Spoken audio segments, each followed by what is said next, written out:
নির্বাচনের আগের দিন রাতে জামাত অনেক জায়গায় ধরা পড়েছে টাকা সহ, এবং আমরা সারা রাত কিন্তু এই 16টা ইউনিয়ন আমরা পাহারা দিয়েছি যাতে টাকা ছড়াতে না পারে। তাদের যে কর্মকাণ্ড ছিল অনেকটা বিতর্কিতই ছিল, বা আমি খুবই হতাশ হয়েছি যে তাদের কাছ থেকে আমি এমনটা আশা করিনি। শুধুমাত্র রাজনৈতিক পরিচয়ের কারণে বা একটা ভোটাধিকার প্রয়োগের কারণে কোনো মানুষের প্রতি আমি চড়াও হতে রাজি না, বা এরকম কোনো সুযোগ দিতে আমি কাউকে সুযোগ দিব না। আর সাদাবাজ বা অন্য যে ব্যাপারগুলো আছে এগুলো দীর্ঘদিন একটা ট্রেডিশন।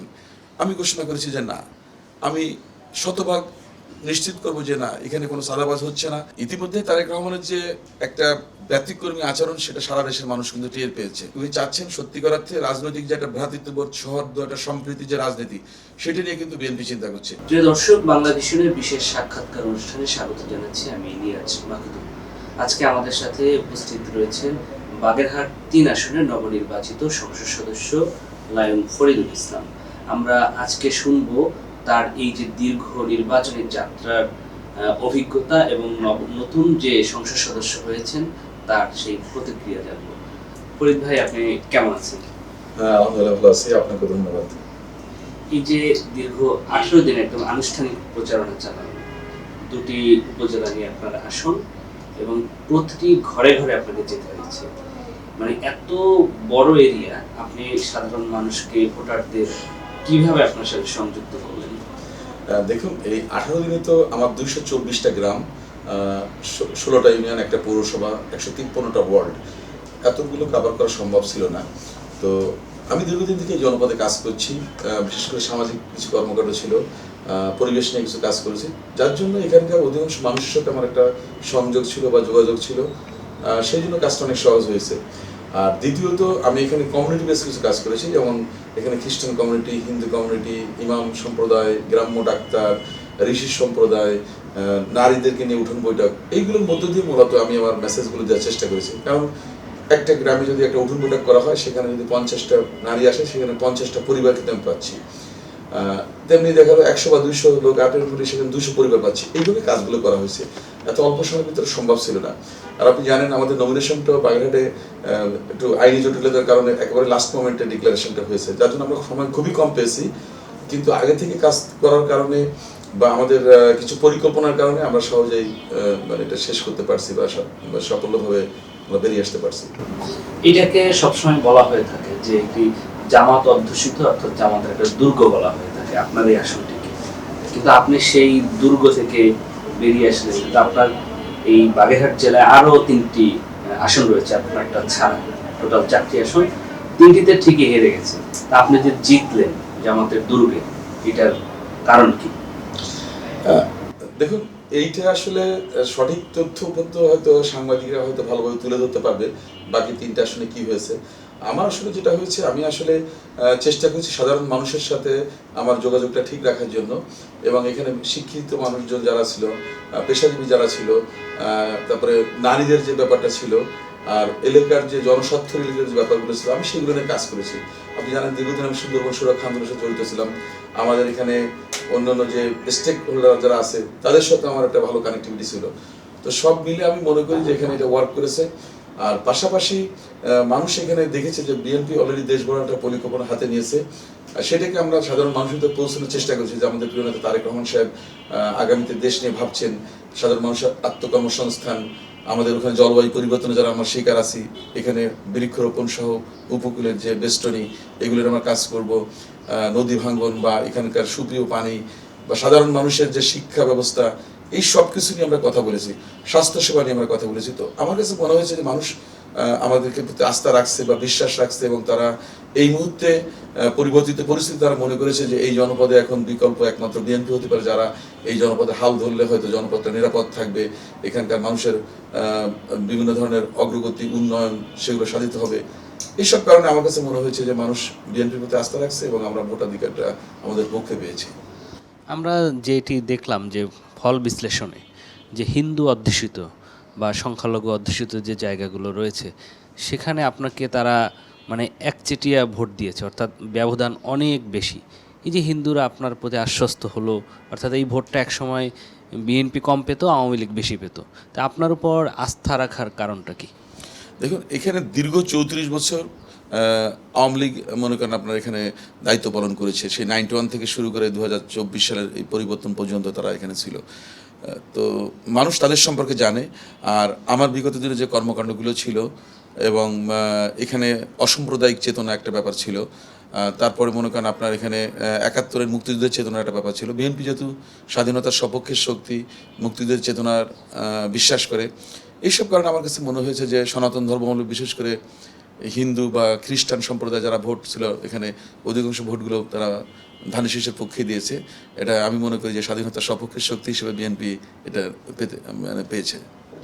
আপনি তো এখন সংসদ সদস্য নির্বাচিত হয়েছেন, আপনাকে যারা ভোট দিয়েছে এবং আপনাকে যারা ভোট দেয় নাই সেই সংখ্যাটাও কম না, প্রায় লক্ষাধিকের কাছাকাছি। আপনি তো সমগ্র আসনের সংসদ সদস্য, এমপি। যারা ভোট দেয় না তাদের ব্যাপারে আপনি কি বলবেন? দেখুন, গণতান্ত্রিক সমাজ ব্যবস্থায় আমাদের এগুলোকে নিয়েই কাজ করতে হবে, কারণ মানুষ তার মতামত প্রকাশ করবে। এখানে আমাদের দায়িত্ব হচ্ছে এই জনপদের পুরা যে 16টা ইউনিয়ন আছে বা আমার যে 2টো উপজেলা আছে, আমি মনে করি আমি সবার ওখানে প্রতিনিধিত্ব করব আমার জনপদের জন্য। আর এটার পরমত সহিষ্ণুতা যেটা আর কি, বা অন্যদের যে সমর্থন, সেটার প্রতি শ্রদ্ধা রেখে আমাকে কাজ করতে হবে, কারণ এটি তো গণতান্ত্রিক সমাজ ব্যবস্থার নিয়ম। আর আমি ইতিমধ্যেই বলেছি যে আমি চাই এই জনপদের সকল মানুষের প্রতিনিধিত্ব করতে, এবং আমাদের এখানে যে মোংলা বন্দর, সুন্দরবন, ইপিজেড, বঙ্গোপসাগরের নীল অর্থনীতি, এইগুলো নিয়ে কাজ করলে আমাদের ওখানকার মানুষের কর্মসংস্থানের সুযোগ হবে, জাতীয় অর্থনীতি সমৃদ্ধ হবে। আমাদের শিক্ষা ব্যবস্থা ঢেলে সাজালে দেখা যাচ্ছে এখানে সাধারণ মানুষের অনেক বেশি কাজে লাগবে সেটা আর কি। আর এটা তো জলবায়ু পরিবর্তনের শিকার একটা জনপদ, বিশেষ করে দক্ষিণের আমাদের দক্ষিণে আমার অবস্থান। তো এখানে মনে করেন আপনার সুপেয় পানির সমস্যা আছে, এখানকার যোগাযোগ অখণ্ড সমস্যা আছে। আমি মনে করি মানুষ মনে করেছে যে না, আমি যদি আসি তাহলে এই কাজগুলো হবে। তো সাধারণ মানুষের যে প্রত্যাশা ছিল সেই প্রত্যাশা পূরণের রাজনীতিটাই আমি করবো ইনশাল্লাহ। আপনি এই যেই কাজগুলোর কথা বললেন এর ভিতরে কোনটাকে সবচেয়ে বেশি প্রায়োরিটি দিবেন, অগ্রাধিকার দিবেন? প্রথমত আমার মূল কাজ যেটা, সেটা হচ্ছে মানুষের নিরাপত্তা নিশ্চিত করা। এই জনপদে দীর্ঘদিন যেহেতু একটা রাজনৈতিক প্রতিহিংসা ছিল বা প্রতিশোধের ব্যাপার ছিল, সেখান থেকে বেরিয়ে এসে একটা বৈষম্যহীন বাংলাদেশের যে স্বপ্ন আমরা 2024-এর জুলাই বিপ্লব বা অগস্ট বিপ্লব আমরা দেখেছি, সেই আলোকে এই জনপদের মানুষের ভিতর নিরাপত্তা নিশ্চিত করতে হবে। সে কে কোন দল করলো, কাকে ভোট দিয়েছে, তার অতীত পরিচয় কী আছে, এটা দেখার বিষয় না। আমরা চাই রেইনবো নেশন, আমাদের প্রিয় নেতা তারেক রহমান সাহেব যেটা বলেছেন, সেটা মাথায় রেখে আমরা চাই এখানকার সবাইকে নিয়ে প্রথমত মানুষের নিরাপত্তাটা নিশ্চিত করার জন্য। তারপর এখানে মনে করেন যে দখল, চাঁদাবাজ বা মাদক কারবার, এগুলোকে নির্মূল করতে হবে। তারপর আপনার উন্নয়ন কর্মকাণ্ডে হাত দিতে হবে, তাহলে সেটা পূর্ণতা পাবে এবং সাধারণ মানুষ এটা থেকে অনেক বেশি উপকৃত হবে। বাগেরহাট যেহেতু একটু উপকূলীয় এলাকা, একদিকে সুন্দরবন, এখানে নানান ধরনের সংকট আছে। একদিকে জলদস্যু রয়েছে, মাদকের সয়লাব, কিশোর গ্যাং, আবার দলীয় যে চাঁদাবাজের বিষয়টা, এটা প্রতিপক্ষরা আপনাদেরকে ঘায়েল করার জন্য এটি একটা টার্ম হিসাবেও ব্যবহার করে। এই জায়গাগুলোতে আপনি কিভাবে ফোকাস করবেন? আপনাকে চ্যালেঞ্জের মুখে পড়তে হবে কিনা? হ্যাঁ, এটা অনেক কঠিন। দেখেন, জলদস্যু কিন্তু একবার সুন্দরবন জলদস্যু মুক্ত করা হয়েছিল 2019 সালে।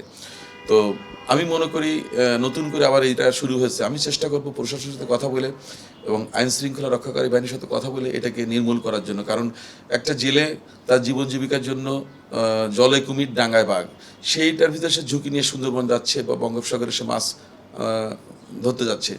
সেখানে যদি এই মানুষগুলো যদি আসার পথে তার সর্বশান্ত হয় বা বাড়ি থেকে টাকা নিয়ে তাকে মুক্তি পেতে হয়, এর থেকে অমানবিক জিনিস আর কিছু হতে পারে না। সুতরাং এটাকে আমাদেরকে যে কোনো মূল্যে এটাকে বন্ধ করতে হবে। বিশেষ করে জলদস্যু, বনদস্যু, এগুলোকে শতভাগ নির্মূল করতে হবে। দ্বিতীয়ত যেটা, সেটা হচ্ছে এই জনপদের মানুষ তাদের জীবন জীবিকার জন্য সুপরিম উপরে নির্ভরশীল। সুতরাং এই মানুষগুলো যেন তাদের বিকল্প কর্মসংস্থানের দিকে যেতে পারে, সেটারও ব্যবস্থা করতে হবে। আর আরেকটা জিনিস যেটা সেটা গুরুত্বপূর্ণ হচ্ছে যে এই পণ্যের সীমাবদ্ধতা আছে, সেটা আমরা সবাই জানি, কারণ আমি এই জনপদেরই মানুষ। আমিও বেড়ে উঠেছি একটা নদীর পাড়ে, দীর্ঘ ছোটোবেলা থেকে আমি বেড়ে উঠছি। সুতরাং আমি জানি এই জনপদের কী সম্ভাবনা আছে, কী সীমাবদ্ধতা আছে। সুতরাং এইগুলোকে অতিক্রম করে সাধারণ মানুষের জন্য যে ব্যাপারটা, সেটা করতে হবে। আর সাদাবাজ বা অন্য যে ব্যাপারগুলো আছে, এগুলো দীর্ঘদিন একটা ট্রেডিশন। আমি ঘোষণা করেছি যে না, আমি শতভাগ নিশ্চিত করবো যে না, এখানে কোনো সাদাবাজ হচ্ছে না, বা সাধারণ মানুষ যেন নিরাপত্তা নিয়ে বসবাস করতে পারে। বিশেষ করে হিন্দু সম্প্রদায় যারা আছে, তারা যেন নির্বিঘ্নে তাদের জমিজমা, তারা যে মৌলিক অধিকার সেগুলো ভোগ করতে পারে, দখল করতে পারে। সবচেয়ে বড় কথা, সামাজিক ন্যায় বিচারটা এখানে আমি প্রতিষ্ঠা করার জন্য যে কোনো মূল্যে আমি কাজ করবো। ভবিষ্যতে কী হবে সেটা বড় কথা না, বাট আমি কমিটেড আমার লোকজনের কাছে যে না, আমি সাধারণ মানুষের নিরাপত্তা, তাদের আত্মকর্মসংস্থান, তাদের জন্য শিক্ষা ব্যবস্থা ঢেলে সাজানো, স্বাস্থ্যসেবা নিশ্চিত করা, যোগাযোগ অবকাঠামো উন্নয়ন করে এখানে পর্যটন শিল্পকে শানিত করা, আমাদের মোংলা বন্দরের গতি বাড়ানো এবং আমাদের যে ইপিজেডের যে সক্ষমতা সেটাকে পরিপূর্ণতা দেওয়া, এইগুলো নিয়ে কাজ করবো। তাহলে হবে কি, মানুষ কিন্তু আস্তে আস্তে কর্মমুখী হয়ে গেলে তখন এই যে প্রবণতাগুলো আছে, দুর্বৃত্তায়নের যে প্রবণতা থেকে সরে আসা যাবে। আর রাজনৈতিক দুর্বৃত্তায়ন আমি মনে করি আমাদের প্রিয় নেতা তারেক রহমান সাহেব যেহেতু উনি বলেছেন যে না, আগের স্টাইলে চিন্তা করলে হবে না, নতুন করে ভাবতে হবে এবং সাধারণ মানুষের প্রত্যাশা পূরণের রাজনীতিটা আমাদের করতে হবে এবং বৈষম্যহীন বাংলাদেশের কথা উনি বারবার বলছেন, প্রতিহিংসা প্রতিশ্রুতির কথা উনি বলছেন। সুতরাং আমি মনে করি দলে থেকে যদি আমাকে সমর্থন দেওয়া হয় এবং উনি যদি দৃঢ় থাকে, তাহলে ওই জনপদে এই ধরনের সমস্যা মোকাবেলা করা খুব কঠিন হবে বলে আমি মনে করি না। এটা খুব সহজে আমরা নিয়ন্ত্রণ করতে পারবো। বিভিন্ন জায়গায় আমরা দেখছি যে আওয়ামী লীগের লোকজন আপনাদেরকে ভোট দিয়েছে, যারা এখানে ছিল, আর যারা পালিয়ে গেছে তারা তো পালিয়ে গেছে। এখন আওয়ামী লীগের রাজনীতি, বিএনপি ক্ষমতায় আসার পরে তারা কিভাবে রাজনীতি করবে, দেখা যাচ্ছে বিভিন্ন এলাকায় তাদের অফিসগুলোকে খুলে দেওয়া হচ্ছে। আপনার আসনে আপনি কিভাবে এটা? দেখুন, আমি এখানে দলের যে গাইডলাইন তার বাইরে গিয়ে আমি কোনো কিছু করব না, কিন্তু আমাদের দলের স্ট্যান্ড হচ্ছে একটা রাজনৈতিক দল, আমরা কোনো দলকে নিষিদ্ধের পক্ষে না, আমরা চাই তার ক্যারিশমা দিয়ে সে ঘুরে দাঁড়াবে। তো সুতরাং এখানে আওয়ামী লীগ কী করবে এটা জনগণই সিদ্ধান্ত নেবে, তারা আগামী নির্বাচনে কীভাবে আগাবে বা কী করবে। কিন্তু আমি চাই এখানে প্রত্যেক মানুষের গণতান্ত্রিক চর্চা বা গণতান্ত্রিক যে অধিকার, তার যে সাম্যের বাংলাদেশ, মানবিক বাংলাদেশ, গণতন্ত্রের বাংলাদেশ, এগুলোর জন্য আমাদের কাজ করতে হবে। এখানে কে কি উঠে যাবে নামবে সেটা হচ্ছে নির্ভর করবে সেই রাজনৈতিক দলের উপর। এখন দীর্ঘদিন এখানে 34 বছর আওয়ামী লীগ এখানে ক্ষমতায় ছিল, তাদের অনেক ধরনের সমস্যা ছিল, কিন্তু আপনি যদি ধরে নেন যে হয়তো 5% লোক, শতকরা 5 জন বা 6 জন বা 10 জন মানুষ খারাপ ছিল, কিন্তু 90 জন মানুষ তো ভালো ছিল। সুতরাং শুধু রাজনৈতিক পরিচয়ের কারণে যদি আপনি একটা দলকে একেবারেই নির্মূল করে দেন, তাহলে সেটা কিন্তু মানে দেশের গণতন্ত্রের জন্য কিন্তু ভালো হবে না। কিন্তু কারণ গণতন্ত্র মানে হচ্ছে পরমত সহিষ্ণুতা। আপনাকে পরিকল্পনা করে বা আপনাকে একটা কি বলে বিভিন্ন ধরনের কর্মসূচি দিয়ে আপনাকে মানুষের আস্থা অর্জন করতে হবে। এখন নতুন বাংলাদেশে কিন্তু আগের মতো ভোটবিহীন সরকার গঠন করার কোনো সুযোগ নাই, ভোটের মাধ্যমে আপনার আসতে হবে। আপনি দেখুন এই নির্বাচনে কিন্তু মানুষ কিন্তু কোনো সেন্টারে আমাদের 80% ভোট কাস্ট হয়েছে, কোনো জায়গায় হয়তো 50%, 60% বা 75%। আমাদের অ্যাভারেজে 2 উপজেলাতে, মোংলাতে আমাদের প্রায় 77% ভোট কাস্ট হয়েছে, সরি রামপালে, আর মোংলাতে হচ্ছে অ্যারাউন্ড 70%-এর মতো। তো আপনি দেখতে পাচ্ছেন যে মানুষ স্বতঃস্ফূর্ত কিন্তু ভোট কেন্দ্রে গেছে, আওয়ামী লীগের একটা বড় গোষ্ঠী কিন্তু যায়নি, তারপরেও কিন্তু এখানে কিন্তু ভোটের সংখ্যা কিন্তু সাধারণ মানুষের উপস্থিতি কিন্তু অনেক ভালো ছিল। তো আমি মনে করি সাধারণ মানুষ প্রত্যাশা করে যে এই দেশের গণতান্ত্রিক চর্চা হোক, বিভিন্ন রাজনৈতিক দল তাদের ম্যানিফেস্টো নিয়ে বা তাদের যে নিয়ম কানুন এগুলো মানুষের সামনে তুলে ধরুক, সেইভাবে তারা বেরিয়ে আসবে। সুতরাং এখানে কোন দলের অবস্থা কী হবে বা ভবিষ্যতে কী হবে সেটা নিয়ে আমার মাথা ব্যথা নেই। আমি চাই এই জনপদে সকল মানুষ নিরাপদে বসবাস করবে, সকল মানুষ তার রাজনৈতিক তার স্বাধীনতা ভোগ করবে, এমনকি আমার শত্রু হলে তার স্বাধীনতার জন্য আমি কাজ করব। আমি এটা কিন্তু প্রতিজ্ঞা করেছি।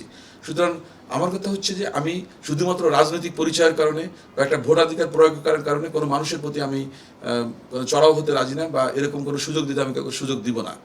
তো সুতরাং আমি মনে করি যে আগামীতে বিএনপি যে পরিকল্পনাগুলো করছে সেটা হচ্ছে গণতন্ত্রকে সুসংহত করার জন্য, মানুষের ভোটাধিকারকে নিশ্চিত করার জন্য। তাহলেই আগামীতে তারা সিদ্ধান্ত নিতে পারবে যে কোন দলকে তারা ক্ষমতায় আনবে, কি করবে। আমরা যদি খারাপ কাজ করে থাকি তাহলে মানুষ তাদেরকে বর্জন করবে, যদি ভালো কিছু করে বা ওই জনপদে যদি ভালো কিছু করে তাহলে সেখানে তারা শক্তিশালী হবে। এটা নির্ভর করবে এলাকা ভিত্তিক।